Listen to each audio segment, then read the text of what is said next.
Bismillahirrahmanirrahim. Assalamualaikum warahmatullahi wabarakatuh. Sobat-sobat ngabarin kabar, semoga selalu dalam keadaan sehat walafiat, serta diberikan rezeki yang halal, berkah, lancar, dan juga banyak. Para mantan jenderal minta ke DPR untuk memakzulkan Gibran sebagai wakil presiden Republik Indonesia. Lucu, ya memang sangat lucu.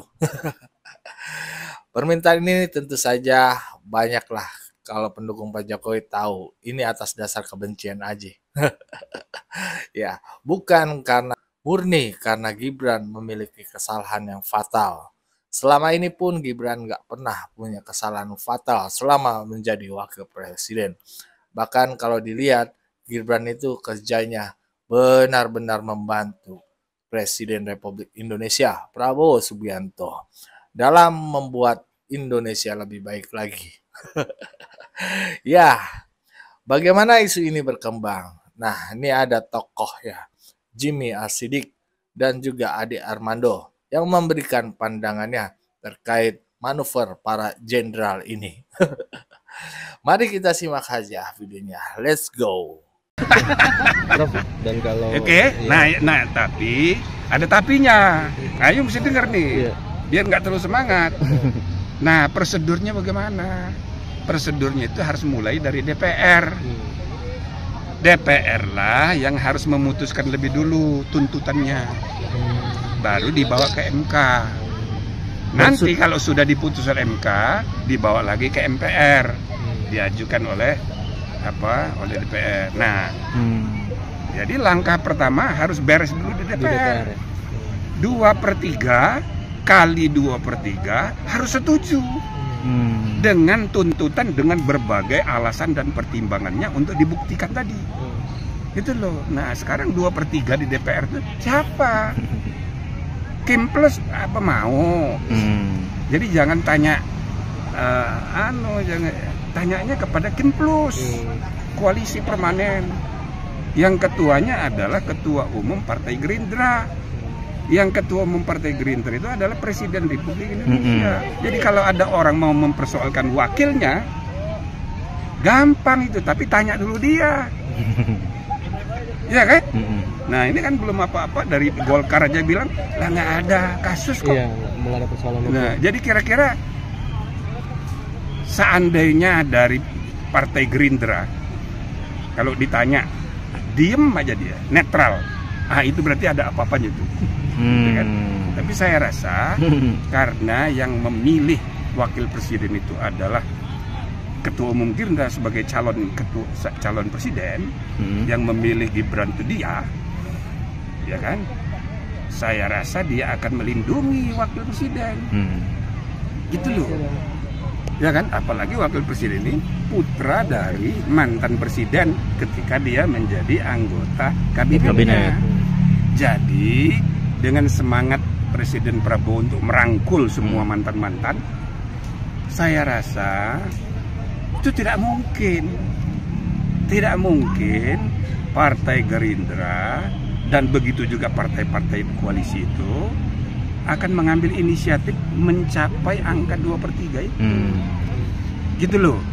Jadi ini supaya apa? Supaya ya kita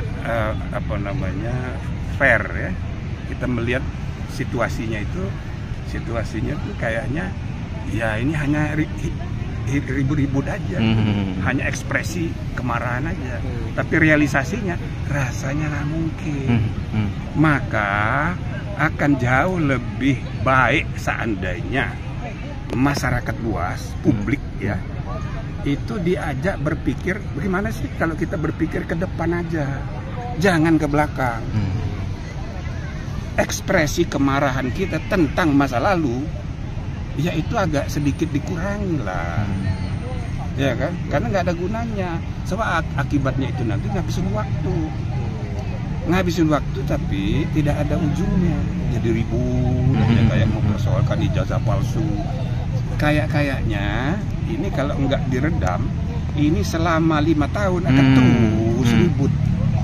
Nah, ujungnya Jokowi dan keluarganya akan menjadi sasaran tembak terhadap semua kekecewaan publik pada situasi. Maka yang dimarahin orang tuh Jokowi dan keluarganya selama 5 tahun. Maka perhatian masyarakat kita akan tidak terpusat kepada kinerja pemerintahan yang sekarang. Jadi setiap kali ada kemarahan kepada keadaan, yang jadi sasaran tembak itu Jokowi dan keluarganya. Ya kan gitu. Nah ini tidak sehat. Kita lalu tidak fokus memberi pengawasan efektif ya kepada kinerja pemerintah yang sekarang. Apalagi ada keperluan untuk menata sistem politik ketatanegaraan menuju masa depan. Kalau bisa 5 tahun ini menuju Indonesia emas itu di pertengahan abad ke-21, itu kan banyak sekali hal-hal yang harus kita antisipasi dengan mengadakan perubahan sistemik, termasuk bila perlu perubahan kelima Undang-Undang Dasar. Nah ini kan harus berpikir ke depan. Bagaimana kita mau ngajak orang berpikir menata ke depan supaya apa yang kita keluhkan kemarin itu nggak terjadi lagi. Caranya kan memperbaiki sistem ke depan. Tapi nggak ada orang mau diajak berpikir ke depan karena terjebak kepada situasi masa lalu dan juga mengabaikan masa kini. Nah, masa kininya apa?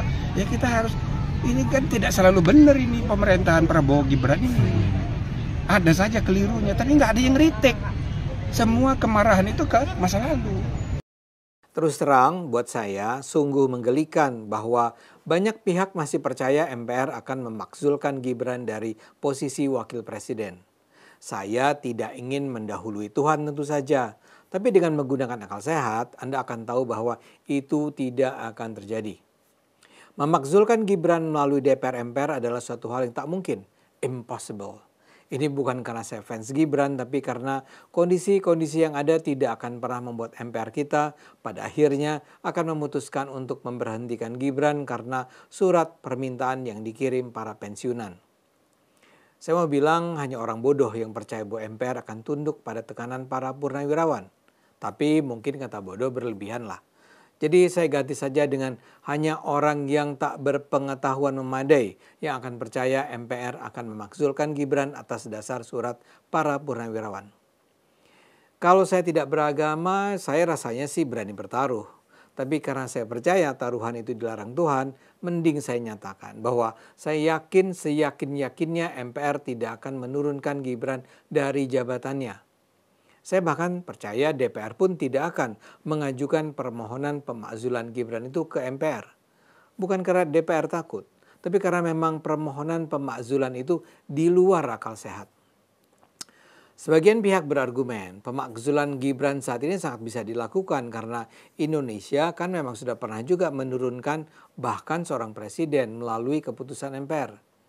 Indonesia memang pernah punya pengalaman itu. Ini terjadi tahun 2001. Ketika itu Gus Dur atau Abdurrahman Wahid diturunkan melalui keputusan MPR. Tapi saat itu memang berlangsung konflik antara Gus Dur dengan DPR dan partai politik sejak 1 tahun setelah Gus Dur berkuasa. Gus Dur kan dianggap sering buat keputusan sepihak tanpa koordinasi dengan legislatif.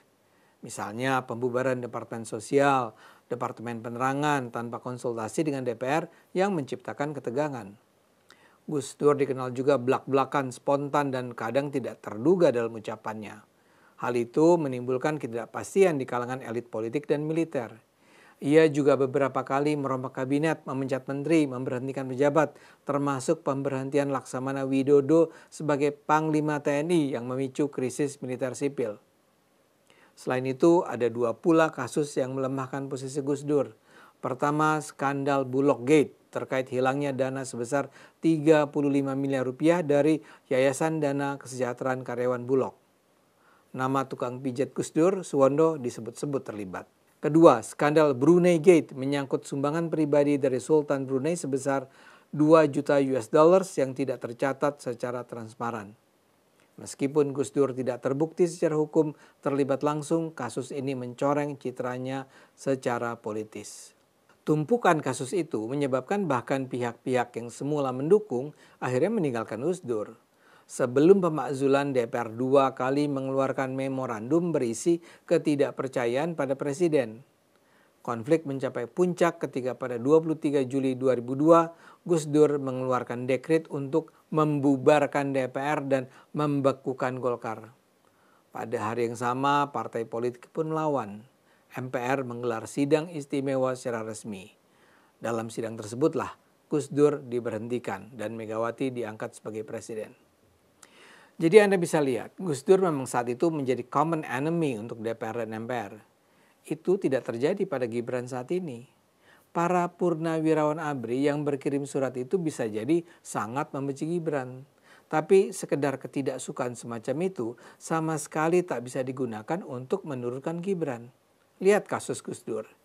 Dia kan memang berulang kali menyakiti hati DPR. Tapi yang menjadi trigger effect yang digunakan untuk menjatuhkan Gus Dur adalah ketika dia mengeluarkan dekret untuk membubarkan DPR. Dekret itu tidak disetujui Mahkamah Agung, militer, dan juga publik. Dan dekret itulah yang memberi alasan bagi pemakzulan. Sekarang kita lihat kasus Gibran.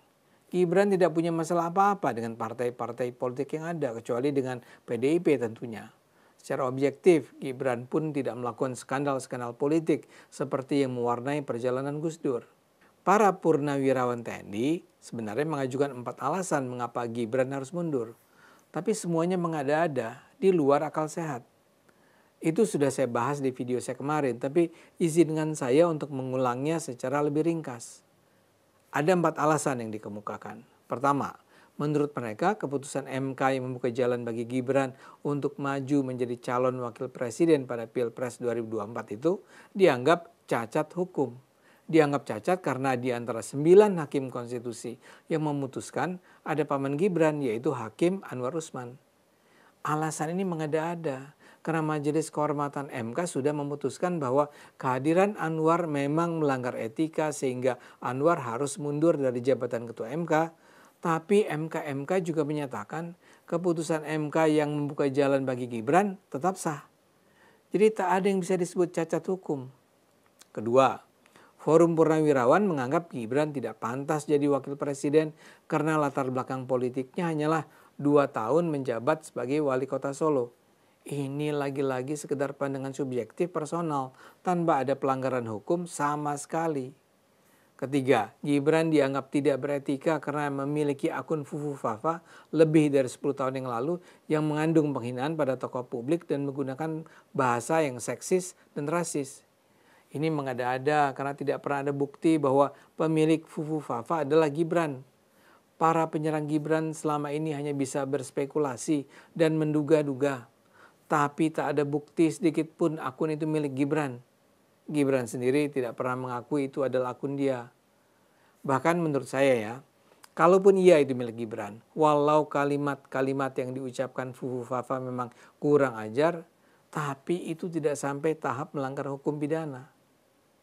Dan keempat adalah tuduhan korupsi. Forum Purnawirawan menggunakan tuduhan seorang dosen yang pernah melapor ke KPK pada 2022. Sang pelapor Ubaidillah Badrun menganggap Gibran terlibat dalam peringanan vonis hukuman terhadap seorang pengusaha di Palembang. Tuntutan yang diajukan mencapai 7,9 triliun rupiah, tapi Pengadilan Tinggi Palembang hanya memvonis ganti rugi sebesar 78 miliar rupiah. Ubaidillah menuduh keringanan ini terjadi karena adanya relasi antara Gibran dengan putra petinggi perusahaan itu. KPK sudah memeriksa kasus ini. KPK nampaknya tidak menemukan ada indikasi korupsi di sana. Dan saat ini belum ada perkembangan lebih lanjut mengenai perkembangan kasus tersebut. Lalu bagaimana bisa Gibran disebut terlibat korupsi? Jadi sekedar alasan yang dikemukakan Forum Purnawirawan untuk memakzulkan Gibran adalah lemah. Selemah-lemahnya. DPR mungkin akan membicarakan bersama. Tapi saya yakin itu hanya akan berhenti di pembicaraan. DPR tidak mungkin melanjutkannya ke MPR. Apalagi sampai meminta Mahkamah Konstitusi memundurkan Gibran. Bukan karena takut, tapi segenap tuntutan itu tidak didasarkan pada akal sehat. Ya begitulah tadi ya pandangan Prof. Jimli dan juga Ade Armando. Ya, tentu saja kagak mudah apa yang diinginkan para mantan jenderal ini untuk memakzulkan Gibran sebagai wakil presiden. Nggak mudah. Karena apa? Ya, karena yang minta tuh Pak Prabowo. Pak Prabowo itu adalah ketua Partai Gerindra yang suaranya banyak di DPR. Dan itu tidak mungkin disuarakan di DPR. Ya, anggaplah ini hiburan lah. Hiburan isu politik di Republik ini yang hanya omong kosong. Ya, lagian pula mereka yang minta ini kan kagak nyoblos Gibran. Nyoblosnya tetangga-tetangga Pak Prabowo dan Mas Gibran. Ya, bagaimana menurut sobat-sobat? Berikan pendapatnya di kolom komentar. Wassalamualaikum warahmatullahi wabarakatuh.